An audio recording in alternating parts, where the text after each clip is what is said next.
Evet arkadaşlar, enfes bir börekle geldim size. Böreğim hakikaten çok nefis. Şöyle bir altını üstünü görün istiyorum.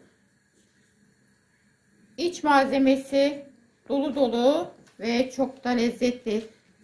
Her istediğiniz malzemeyi kullanabilirsiniz iç malzemesi olarak.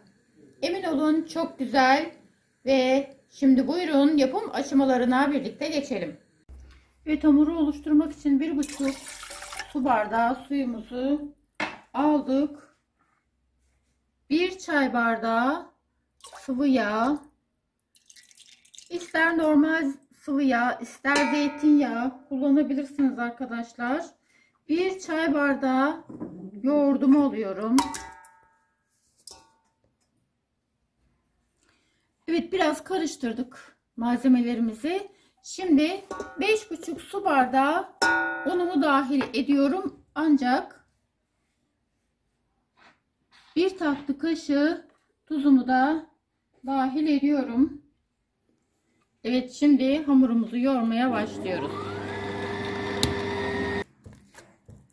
Evet arkadaşlar, hamurumuz güzelce yoğruldu. Ancak 1 çorba kaşığı kadar yağ dahil edip onu da yediriyorum.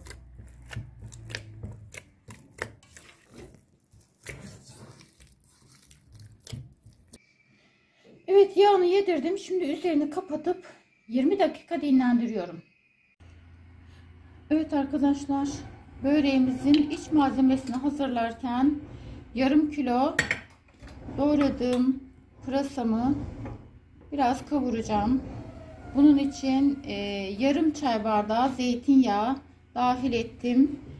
Sıvı yağ da dahil edebilirsiniz. Ve 3 tane de kapya biberim var. Doğrayıp derin dondurucuya koymuştum arkadaşlar. Oradan çıkardım. Onu da dahil ediyorum. Bir miktar pırasa kavrulduktan sonra, hafif rengi döndükten sonra hemen biberimi de dahil ettim. Evet, biraz suyunu çektirdikten sonra ocaktan alıyoruz. Evet arkadaşlar, 5 tane de orta boy patatesim vardı. Haşladım, ezdim. Şimdi kavurduğum biber ve pırasamı dahil edeceğim. Evet, üzerine dahil ettim. Şimdi harmanlayalım ki iyice birbiriyle karışsın. Arkadaşlar, hamurumuz bekledi güzelce. Harika bir hamurum oldu. Şimdi hamurumu tezgahıma alıyorum. Evet, bir miktar un serptim. Üzerine alıyorum.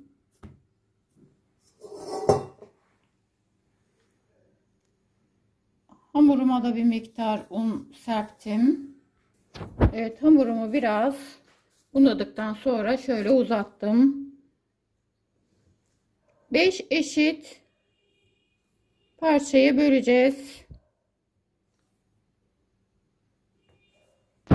Eşleşmediyse birbirini tamamlayacağız arkadaşlar.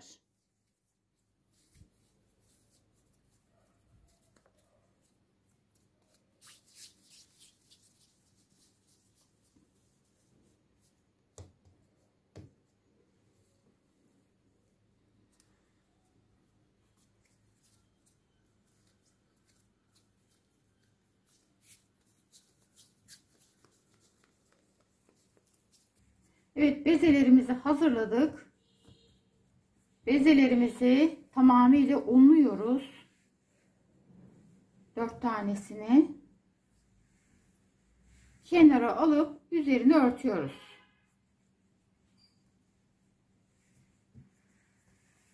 Evet, üzerini örttük 4 tanesini. Evet, bolca unlayarak bir tanesini, bir bezemizi açmaya başladık.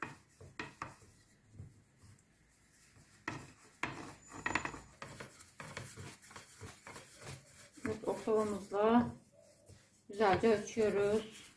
Hamurumuz çok güzel arkadaşlar. Çok rahat açılıyor. Unla gönül rahatlığıyla açabilirsiniz.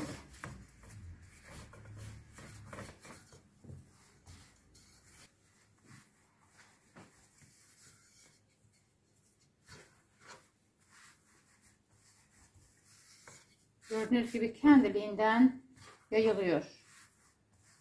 Güzelce açılıyor.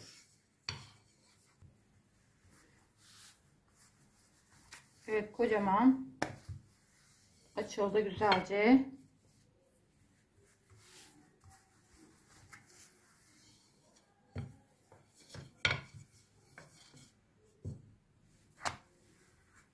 Evet, sıvı yağla yağladığım tepsime şöyle göstereyim. Hemen açtığımız bezemizi yerleştiriyoruz. Güzelce açtık. Şimdi yerleştiriyoruz. Biraz büyük olabilir arkadaşlar. Hiç sorun değil. Onu şu şekilde yerleştirebiliriz. Sorun teşkil etmez. Evet arkadaşlar, şimdi her tarafına gelecek şekilde sıvı yağ sürüyoruz bir fırça yardımıyla. Evet arkadaşlar, iç malzememizin tuzunu dahil etmemiştik. Şimdi bir tatlı kaşığı tuz dahil ettik. Evet, iyice karıştırıyoruz. Tuz her yerine yayılsın. Evet, bir çorba kaşığı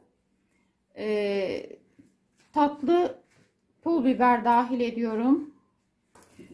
Evet arkadaşlar, tuz oranı ve baharat çeşitleri kendi zevkinize kalmış, damak tadınıza kalmış. İstediğiniz şekilde de dahil edebilirsiniz.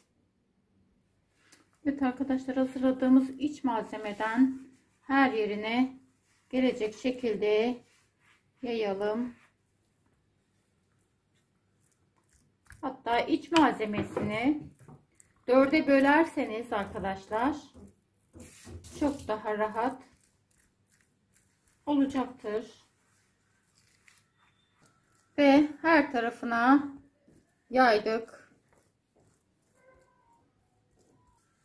Evet, ikinci bezemizi de aynı şekilde açıyoruz.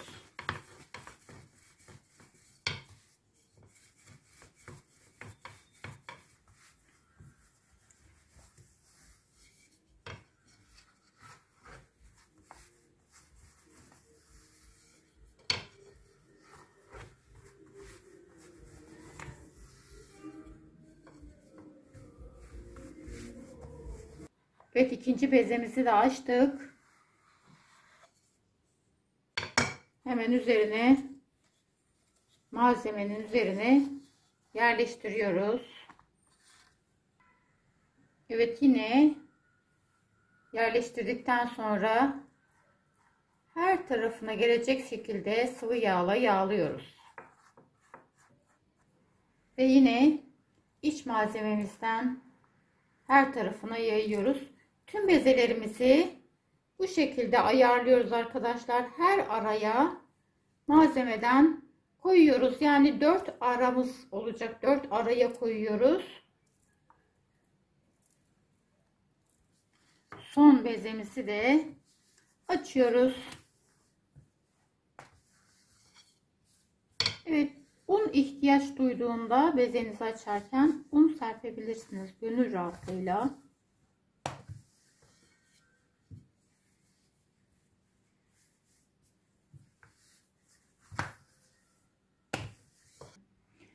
Evet, son bezemizi de açtık. En üstte yerleştiriyoruz. Her kata malzeme koymuştuk. Son katımız artık. Bezemizi açtık. İyice yerleştirelim. Her tarafına gelecek şekilde yerleştirelim. Evet, her tarafını iyice yerleştirdikten sonra şimdi sıvı yağ sürüyoruz diğerleri gibi. Hiç boşluk bırakmıyoruz. Her yerine sıvı yağ sürüyoruz arkadaşlar. Evet arkadaşlar, bir bıçak yardımıyla kenarlarında içine doğru bastırıyoruz. Evet arkadaşlar, şimdi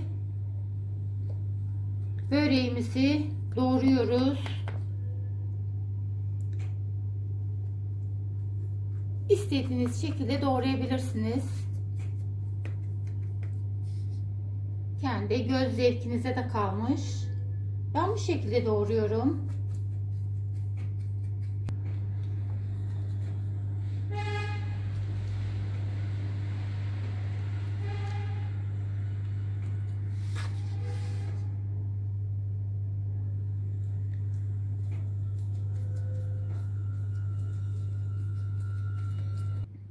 Evet arkadaşlar, şimdi önceden ısıtılmış 180 derecelik fırında pişirmeye götürüyorum. Fırından çıkardık. Çok harika pişmiş. Şimdi bir miktar yağ sürüyoruz. Neden? Görseli güzel olsun diye tabii ki. Gördüğünüz gibi harika parlıyor. Ve ayrıca da lezzet de katıyor.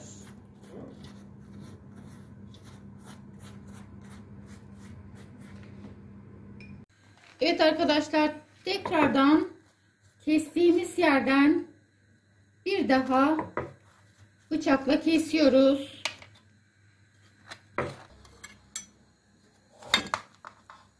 Evet arkadaşlar, gördüğünüz gibi enfes bir börek. Evet, altı da harika pişti. Gördüğünüz gibi kat kat. Yapacak yiyecek olanlara sağlıklı afiyet olsun. Keyfiniz hep yerinde olsun. Bizi izlemeye devam edin. Yeni tariflerimizden haberiniz olsun.